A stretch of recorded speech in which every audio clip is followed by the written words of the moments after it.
guys, welcome back to Ego News. This is episode 6. I'm lucky enough today to be joined by Melissa Yu and Lydia Tesema. Welcome. I guess we can jump right into it, can't we? We have a new guest. Well, I'm also a guest host because Malea is having a baby this week, which is crazy. Yeah, I think it's crazy that by Sunday we're going to have a little ego baby. Yeah. But so I'm here to take her place, and we brought on the lovely Lydia. Hello. Who has been part of the ego community from day dot as well, and we truly appreciate you. But I thought it would be good to bring you on and speak about culture and freelance are the two topics that I think a lot of people want to know more about, want to hear how a freelancer is doing it. But first things first, I suppose, Lydia, for those that don't know who you are, have never been exposed to your content, who are you? Woo! Loaded question. Yeah, it is such a loaded question. I think I'm getting better at this though. So I am a 26-year-old woman. I'm Ethiopian. My heritage is Ethiopian, but I was born and raised in Melbourne. I am a conversationalist, a host, a facilitator, a people lover. I would say I'm a people lover, and I'm passionate about like society and exploring the world around me. So I'm someone who kind of also I'm a creative. So I'm someone who just does a lot of things. It's actually really hard to. I don't have an elevator pitch yet. But you did. That was an elevator pitch. Yeah, okay. 100%. Okay. I feel like when you ask, when people go like, who are you? And it's like, oh, I'm everything. But I think we all are multifaceted human beings, but you just nailed that really well. Okay. So you've been practicing. Yeah. Well, there you go. Yeah. I mean, that's it. That's who I am. Awesome. Yeah. How important is like your identity? Because you've led with that, right? You've gone, my heritage is Ethiopian and I'm born in Melbourne. How do you think culture plays in our identities? That's actually an interesting question, because when I did the Tyler talk and it dropped on the Converse page, they made this little reel for me to like wrap up who I was. And I was like, I'm a 26, I think I was 25 at the time, or I'm a 26-year-old Ethiopian Melbourne born woman. And then someone commented being like, she didn't claim Australia. You know what I mean? Like she's not Aussie then, or something like that. And I was just like, that's not it. It's just that I'm really connected to my roots. Like I'm a direct product of two people who left their home country. I have most of my family back home in Ethiopia. And but then I also very much connect to this idea of being an Australian. So I think I found power in embracing the duality of my identity as being this Aussie-born chick, but then very much African as well. And so it is really important to me. I think it informs a lot, and it's the reason I was able to go back, to Africa and have a place to call home and like people that are family. It's the reason my life is a bit more enriched, if that makes sense. So it means a lot to me. Yeah, I mean, just sitting on this show, it's like we've got all 3 women of colour, immigrants. Do you agree with what Lydia's just said? Well, yeah, I think it gives, so having a bit of culture, like coming in from culture or being an immigrant, it kind of gives you, or it builds in you a type of resilience that you don't normally get if you've kind of been born and brought up here with no roots extending out. Like by bringing in this sort of outsider like feel to things, you're kind of forced to push your way through a lot. Yeah, I agree. Like it's given me perspective in my life from day dot, because I had my dad in my ear, opening up about his experiences, how he was being received in this country as a migrant. And I always kept that in my mind, in my heart, as I was navigating society here. I would walk with my mom and go to places and notice that she was getting patronized because she has an accent and doesn't speak as good English as I do, and experiencing that vicarious racism. Therefore, again, being conscious of my identity, like my roots and stuff like that. So you can't really forget it, and you can't, if anything, it'll get to a point where you just confront it and you have to explore it. It's so interesting, because I feel like the very identity of Australia is multiculturalism.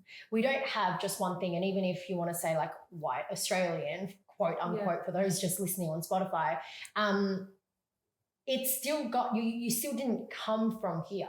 Like, if anything, it's Indigenous Australians that can probably claim that this is their land and this is always their land. Exactly. And sorry. No, you just remind me, because I used to teach a class at the Immigration Museum. It was a migration class.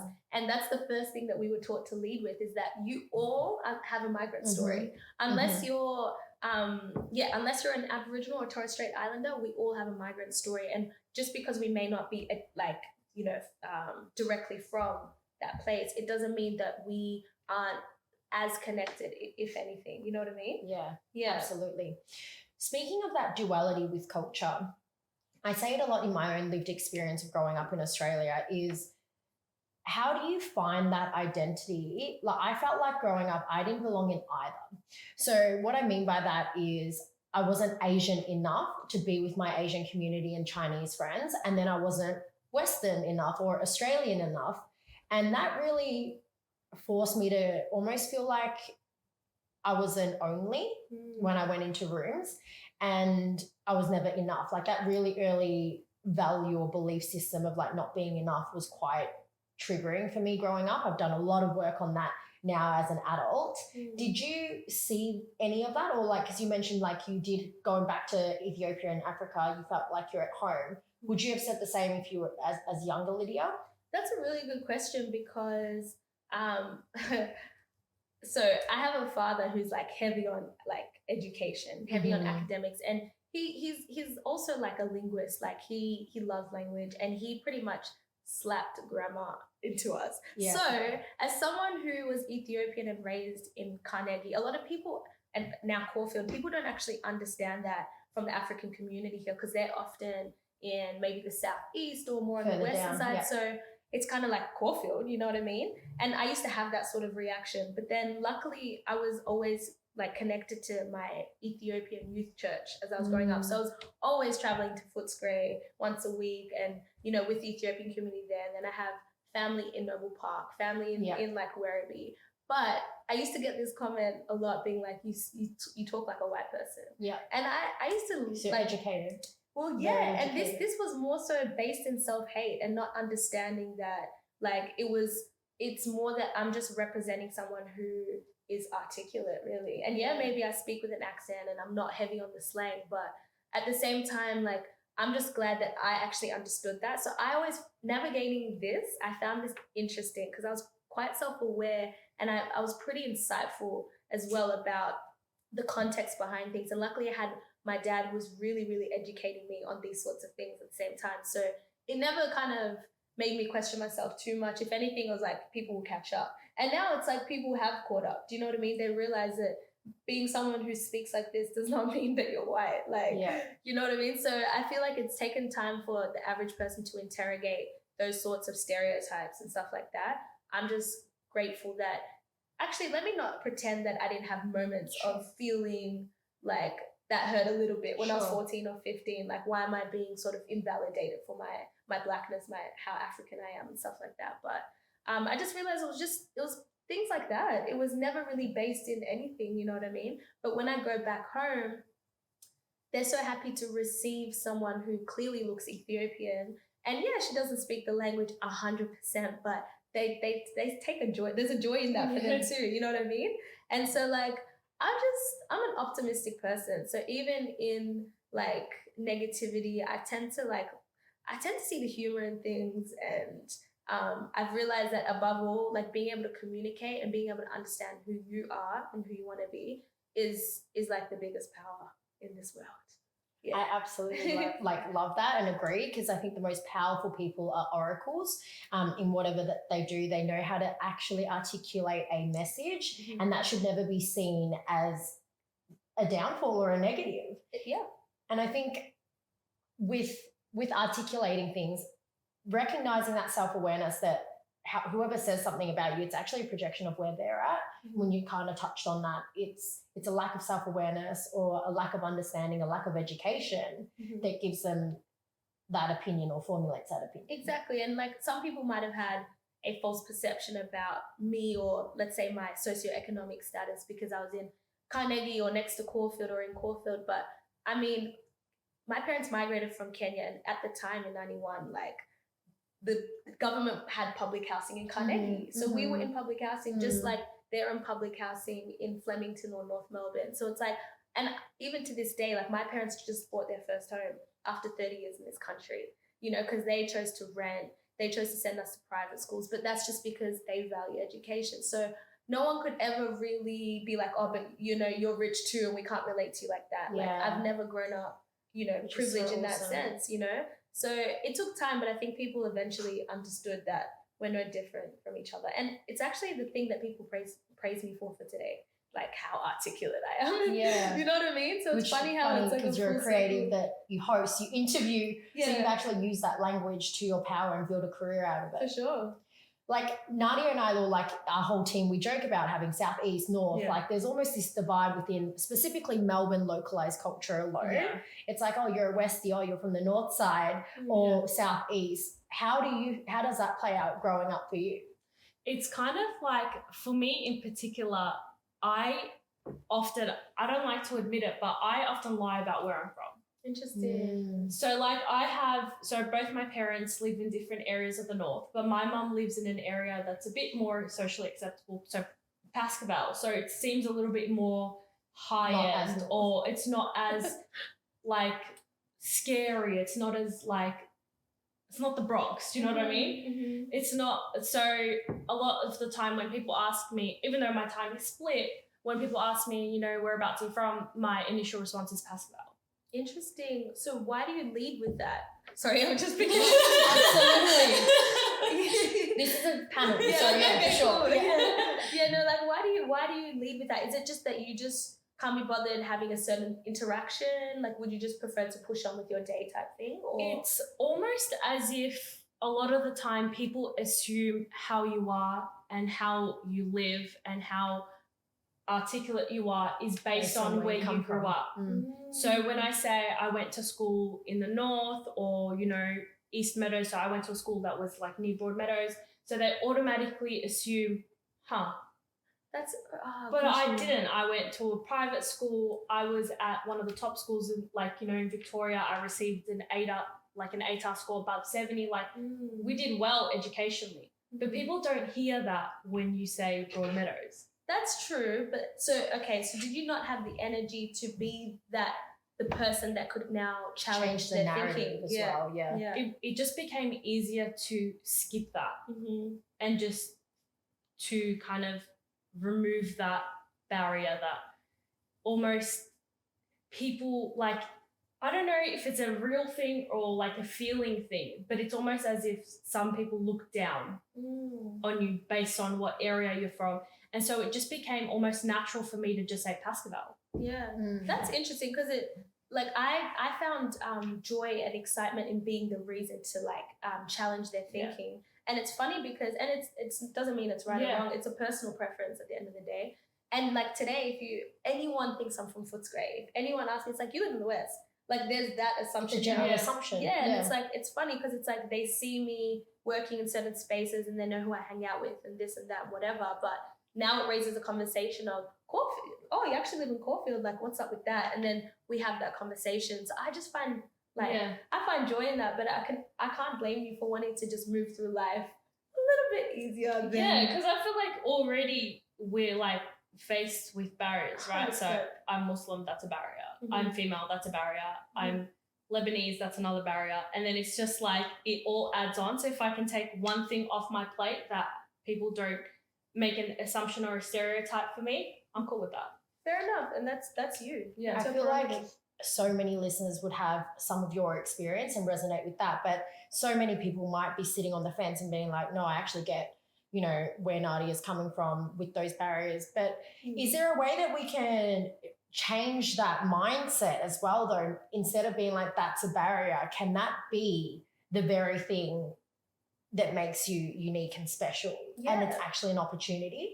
Or is that just like, sounds good, Mel? No, I think so, because when you look into history and how a lot of, you know, people so even in the Holocaust, you had people hiding Jewish people, right? But it was often the human connection or someone's ability to love and just be human or connect to another human that they didn't think they could connect to that has changed them, and then as a result has changed like history and like issues like racism. So I feel like maybe it takes meeting someone like you who does live in Broadmeadows, who represents a woman who is level-headed, who is, cares about her future and all of the things. And then they're like, you're now changing. Because at the end of the day, they can't misinterpret you when they interact with you. You know what I mean? They can come to you with their stereotype, but because of you and what you represent, that's gonna challenge them, like that in itself, just that interaction. Sure. But that's just me, and that's how I see breaking it. stereotypes, We're just for sure. But it also like how you were saying before, it goes back to almost yourself and how you feel about the area. And so a lot of the time, it's like potentially also a projection of what I've experienced growing up and how I feel, because it was just drilled into me. This was a lower socioeconomic area. This was shit. This is like the lowest, living whatever. And so it's just like drilled in my head. So I'm like, I don't want people to think that about me. Yeah. So it's just like automatically go, okay, no, I'm not. Technically, I live in Pascavel too, so it's not a lie. Yeah. It's just not the whole truth. Yeah. Okay, that's fair. Because on one hand, I was trying to convince people, or my interactions were convincing people that despite living in Caulfield, I still identify as all of the things that you do and relate to you. Yeah. And then for you, it's the other way around. It's the other way around. I don't want to associate with that, and so I've Okay. I think in summary for that though, identity and culture is such a critical and important part of our lives, but it also doesn't have to define us. So it's like we can challenge social norms, we can break that, but where we do come from does play a huge part into our values, belief systems. Your family upbringing, your family values on education has allowed you to become the person that you are. Absolutely, yeah. I want to touch on a second topic, moving towards the other end of the podcast, is freelancing. Lots of people are coming out of COVID, especially wanting to get out of their 9 to 5, and it's easier said than done because some people do really need a security blanket of finances. I'm a personal coach and I'm constantly telling people it's really hard to be creative when you're broke. So keep the job, but how do you freelance? So you're a freelancer yourself, you're experiencing this kind of dynamic. Can you share with the audience your experience so far on becoming a freelancer? Yeah, absolutely. Like it's not as glamorous as it seems, but it's definitely rewarding if you genuinely want that for yourself. So I think I had to start from a point of what can I tolerate and what can't I tolerate. I can tolerate being unlike other people, and even like my older sister, and we always talk about it. I can tolerate being a bit more broke if I understand, and that's just financially, not mindset wise. Yeah. Don't get it twisted.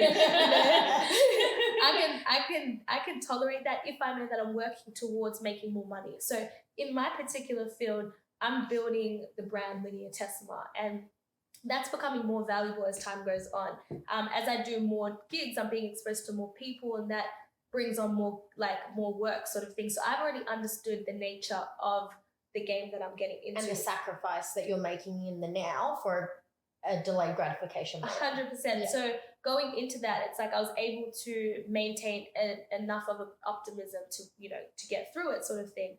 But I think, so pretty much coming out of university, I made that commitment to myself that I don't want to work full time. And that I want to build a dynamic career, which actually requires me to be in so many places throughout the week so that I'm building my brand as quickly as possible, So yeah, I mean, it's been an interesting experience. I can't lie, because the most security that I've had when doing that, and you just mentioned keep your job so that you can, create. I had this part-time role with the youth center last year for like 8 months, and that was like 24 hours a week. And then I did a lot of stuff around that.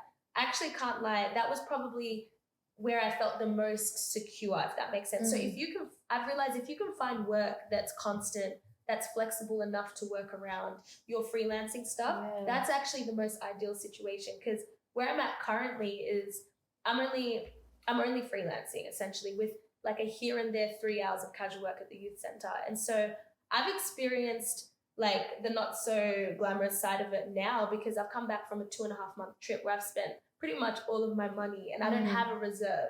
So one thing I've learned about freelancing is it's important to have a reserve of money, because you're dealing with different people paying you, and it's like some of them don't have a turnover for like a month. You know, you're not getting paid for a month. Some might take 2 weeks. But ultimately, like what I've realized is that in not being able to expect money at certain points in time, it limits your opportunity to plan. And also, like you said, there's this undeniable stress, whether you're recognizing it at like the forefront of your mind or not. And that sort of, you know, scatters you a little bit. So I would say that all in all, it's been so valuable, because my price has gone up. My price has gone up. Price went up. Yeah, my price has gone up over the few years. And when I do work, it's so worth it. Like I'm about to go and deliver a workshop in like regional Victoria for like speaking and stuff. And it's going to pay me like, you know, a couple K. And it's like, what if I had a regular job? And it's like, I was getting like 30, 40 bucks an hour for like 40 hours a week. That would probably be the same thing. So when I make those checks and it's like, damn, this is the equivalent of me spending my whole week in one office. Like it's so worth it, you know?